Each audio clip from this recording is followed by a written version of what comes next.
Can quarterback Sam Howell and the new defensive play caller, head coach Ron Rivera, lead the Washington Commanders in an upset over Tua Tagovailoa, Tyreek Hill, and the Miami Dolphins? We're going to answer all of that and more on this crossover episode of Locked On Dolphins and Locked On Commanders. Your daily podcast on the Washington Commanders, part of the Locked On Podcast Network. Your team every day.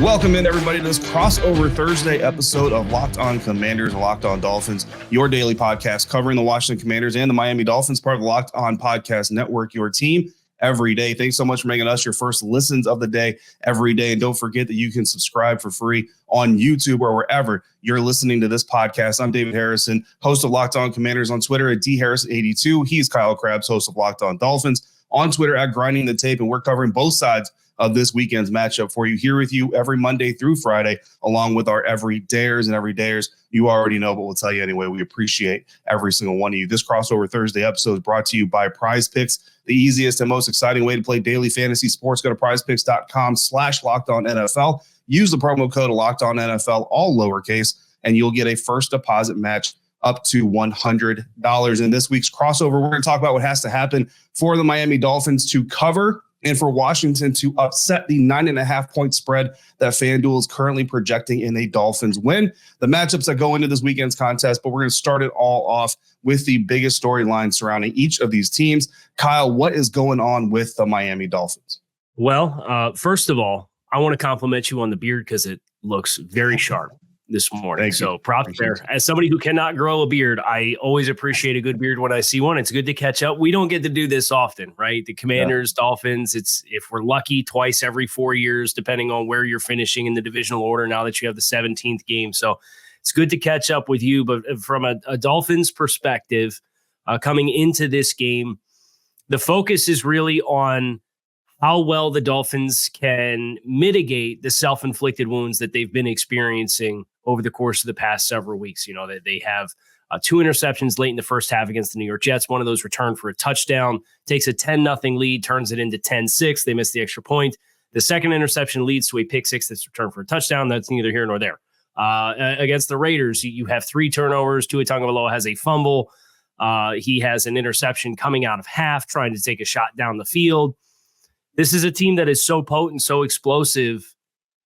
But when you get into late season games, mitigating the turnovers and mitigating short fields for opponents, you know, you add up the Dolphins' scoring defense and their defensive metrics have raised significantly since a slow start in the first month of the season, but they have multiple interceptions returned for touchdowns. I believe it's 3 total this season. And you take the short fields where you fumble against New England and to start the second half in week 8, and they get points out of that. You take the fumbles against the Raiders. They directly get 6 points as a result of fumbles that you put on the ground.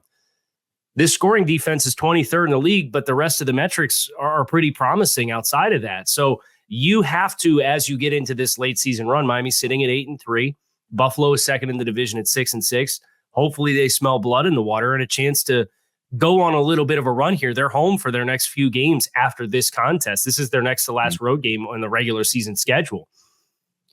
Don't give a game away with mistakes that you would otherwise have a talent advantage in. And that's always something that, whether it's the Jets or Washington, obviously the FanDuel line speaks to what they feel the talent discrepancy is just from the talent that's available for these two teams.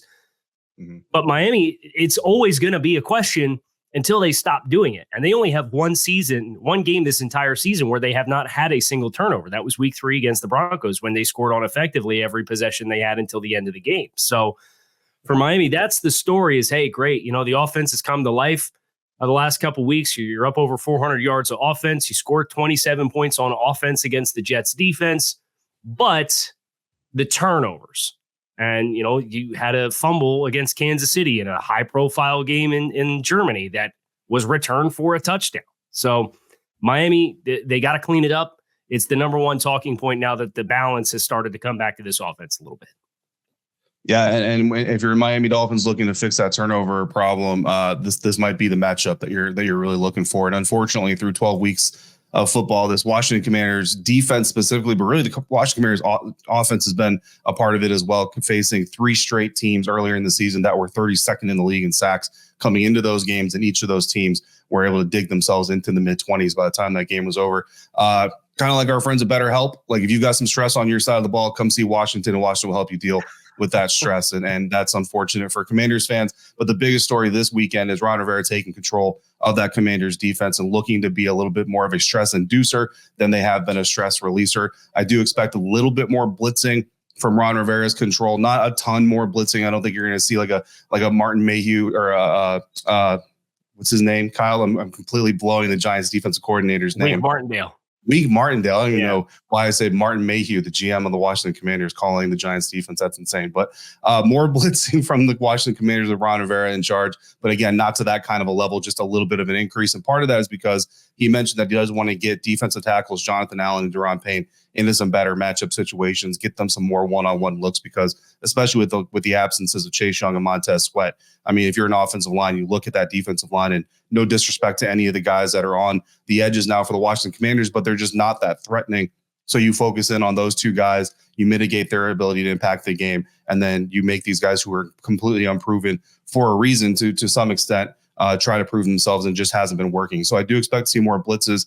I expect to see Jonathan Allen, Daron Payne maybe get mixed around on the defensive line. We've actually seen a little bit, even before Jack Del Rio was fired, those guys getting a little bit of looks outside the A-gaps and on some of those tackles, and I expect to see maybe a little bit more of that. I also expect to see an increase in zone coverage. The Washington Commanders defense, since Ron Rivera has arrived at least, has been known as a zone match defense, and some of that communication complication that a zone match scheme really kind of produces, I think, is what has led to this dip in production on the defense. Kyle, to be completely fair and completely transparent to Dolphins fans, everybody in the Washington media, and I think most Commanders fans would agree, we all look like clowns because we all thought this defense was going to be a top 10, top 8, maybe a top 5 unit in the preseason. They thought so as well. So it's not just us. They thought so internally as well.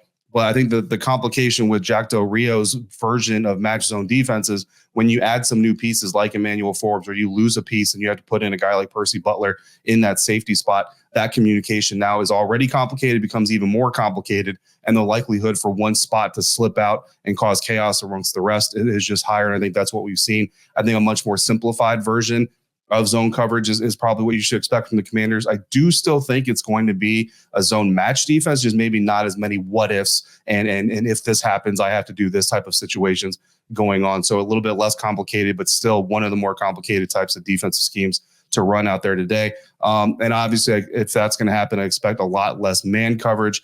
This team has been just destroyed by mesh concepts because teams are looking at their man coverage and they're just realizing they don't have the athleticism. You have a guy like Kendall Fuller who cannot run from sideline to sideline with the young talent in this league. You get Jalen Waddle or Tyreek Hill running a mesh concept with Kendall Fuller having to go through all that traffic and all that mess of man coverage, and it's game over. It has been for much lesser talented receivers and quarterback tandems. So that's what I expect from a Ron Rivera controlled defense this weekend against the Miami Dolphins. And you're talking the language that Dolphins fans can relate to. Obviously, Vic Fangio is so much zone match defense as well. And early in the season, as they're getting acclimated to it, and then they go up to Buffalo week 4 and they have their injuries, and they don't have one of their play callers in the safety position. And Buffalo hung up 48 points on them for that exact thing that you're talking about, with either losing a piece or having a new player that stepped in and has to acclimate. So this is kind of the stage of the game where you'd like to think these teams can be settled into this a little bit. I'm really fascinated to see what Ron's imprint is on this defense, just based off of the kind of the post-trade deadline version of this team with Del Rio. I think it's probably a good move for them to make a change, and it's obviously center stage for this matchup that we have coming up in week 13. Yeah, the Washington Commanders, according to the remaining strength of schedule, have the toughest road ahead.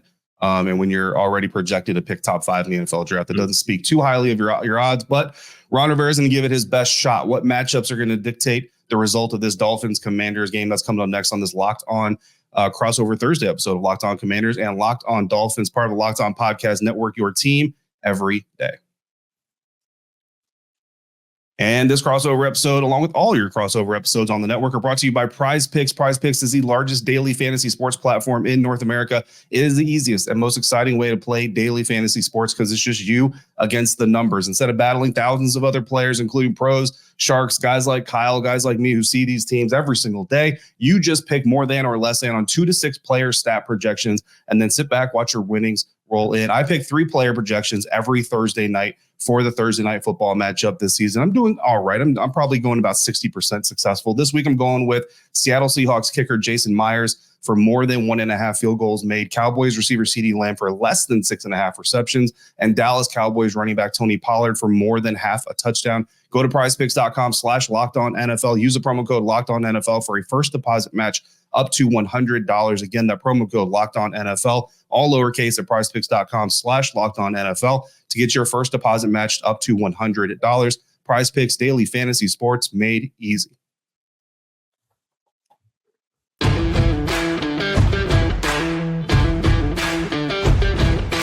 Thanks again, everybody, for making Locked On Dolphins, Locked On Commanders your first listen or view today and every day, every dares. We appreciate you coming through here. Stick around because Locked On has launched the first ever national sports 24/7 streaming channel on YouTube. Locked On Sports Today is here for you 24/7, covering the top sports stories around all of the professional leagues with local experts and Locked On, plus our national shows covering every single league. Go to Locked On Sports Today on YouTube and subscribe to the first ever national sports 24/7 streaming channel. Continuing our look at the Miami Dolphins visiting the Washington Commanders at beautiful FedEx Field in Landover, Maryland. Biggest matchups, most important players. Kyle, what is the biggest matchup in your eyes for this Miami Dolphins team? Well, you already alluded to the players, and I think you look at what the strength is for Washington's defense, and it's those interior guys. And the Dolphins have been playing the past several weeks with backup guards. And you probably get Robert Hunt, the right guard, back this week. He dressed last week, but was kind of considered an emergency-only player. And they handled that the same way as center Connor Williams a little earlier in the season. He dressed for a week, did not play, and then came back into the starting lineup the following week. But Rob hadn't played in about a month with a hamstring issue. And the backup guards, whether they be Liam Eichenberg or Lester Cotton, it's a matchup where it's kind of derailed Miami's run game consistency. There's been more miscommunications if you're running stunts up front in pass protection. I thought they had an admirable effort against the Jets, but their passing game was also a little different, just schematic-wise and game plan-wise specifically. A little bit less of the intermediate shots over the middle of the field in that game against the Jets, just with the acknowledgement of how potent that 4-man pass rush is for New York. So do they want to get back to working the 10 to 19 area, middle of the field, a little bit longer developing routes? And if they do, those guards having that success rate inside, one of them you can get help from Connor Williams, the other one you can't. So that's really, for me, where if Washington does have a chance to disrupt what Miami does offensively, you look to where their best players live, and you acknowledge that Miami has had backup players who have been playing in those spots the last several weeks. Yeah, and that interior pressure, if you can get it, has been big. I mean, anytime you talk about an NFL quarterback, nobody likes that. But when you talk about younger quarterbacks, especially, I talked about it with the Commanders facing this Dolphins offense. If you can, you want to get Tua Tagovailoa's eyesight, or eye line as low as possible. You want to get him looking at the pocket, looking at the pass rush instead of looking for his receivers, because you can't see Tyreek Hill or Jalen Waddle, you can't throw to him, right? So I think that's obviously going to be key. And for the Washington Commanders, you don't want to beat the dead horse too much, but that has been something that they've been able to give up over the course of the season. Typically, the tackles are the more weaker spot on the offensive line, but certainly the interior offensive line had its own struggles against Dallas, especially on Thanksgiving. For the Washington Commanders, I think the biggest matchup here, it's going to sound a little bit weird, but it's Sam Howell's patience and ability to take what the Miami Dolphins defense is going to give them versus the pressure that he's going to have to score points in this contest. At the end of the day, the message, on Wednesday, we're going to talk to Ron Rivera and we're going to hear the same old, coach speak of just have to execute and do your job and do your part and everything will work out fine and all that stuff. But the bottom line is you're expecting the Miami Dolphins to come in here and put in points. I've kind of already said, Kyle, that if I don't see this Washington Commanders offense putting up at least 25 points up against the next opponent, I can't possibly with integrity, try to predict the Washington Commanders victory in this game. That number might need to go up to about 35. Like this is a game where you might see the Washington Commanders give up back-to-back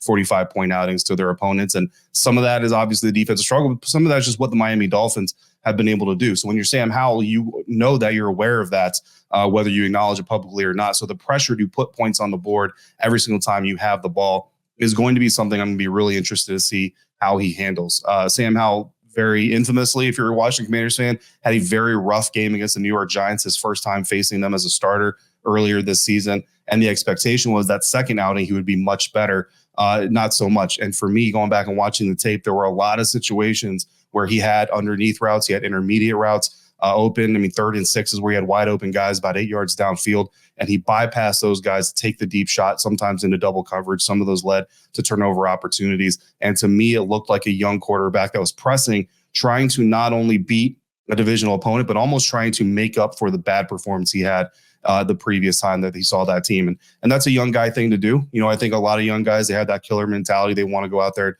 and make those plays. So that pressure alone, like the Miami Dolphins almost come into this game because of that external pressure with like 5 sacks on the board. And I'm really interested to see how Sam Howell responds to that.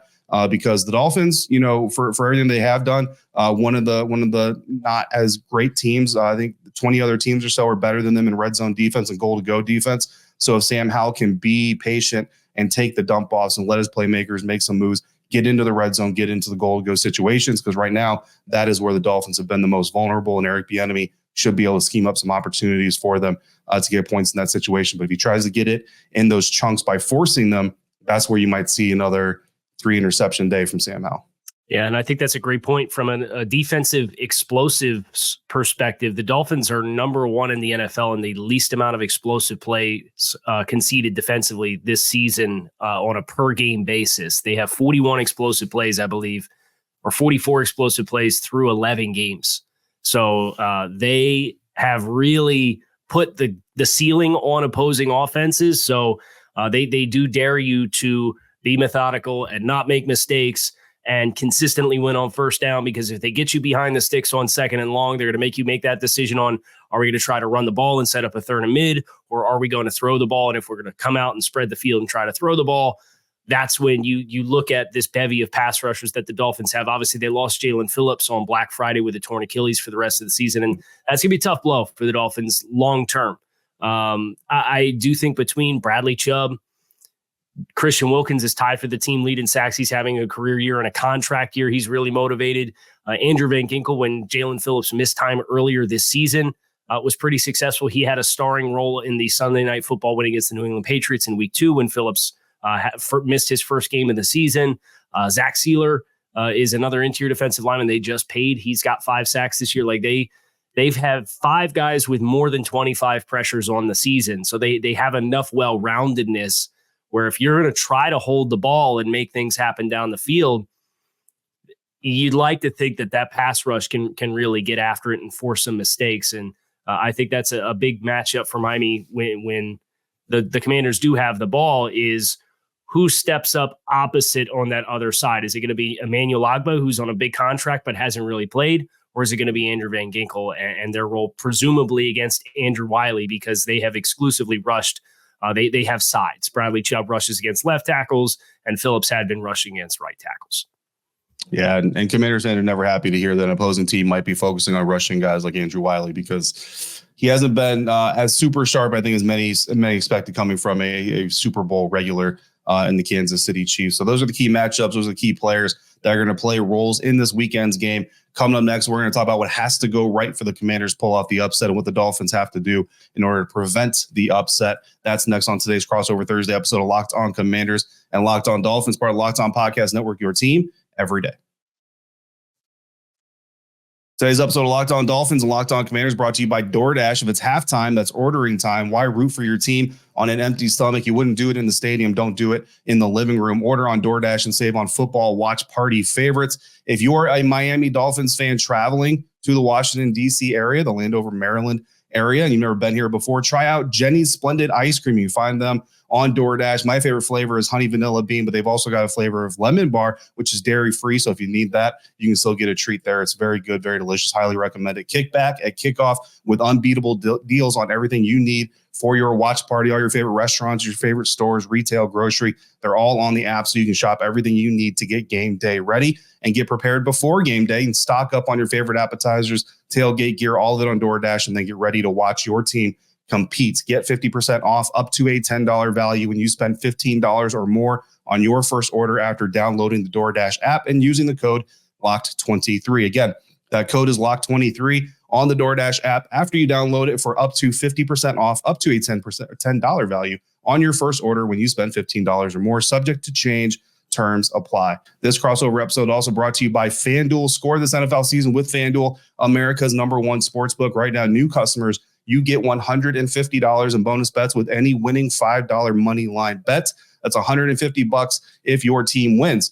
Not only are the Commanders currently 9.5-point underdogs against the Dolphins, the over-under for total points scored is set to 49.5. The Commanders are plus 370 on the money line, while the Dolphins carry a minus 480 money line odd to get the victory. If you're thinking of joining FanDuel, there's no better time to get in on the action. The app is easy to use, and there's a wide range of betting options, including those spreads, money line odds, over-unders, total scores, player props. You can make your own parlays. That's my favorite part, and it gets me in trouble almost every week. So visit FanDuel.com/lockedon. Kick off the NFL season and get your winning right in December. FanDuel, official partner of the National Football League.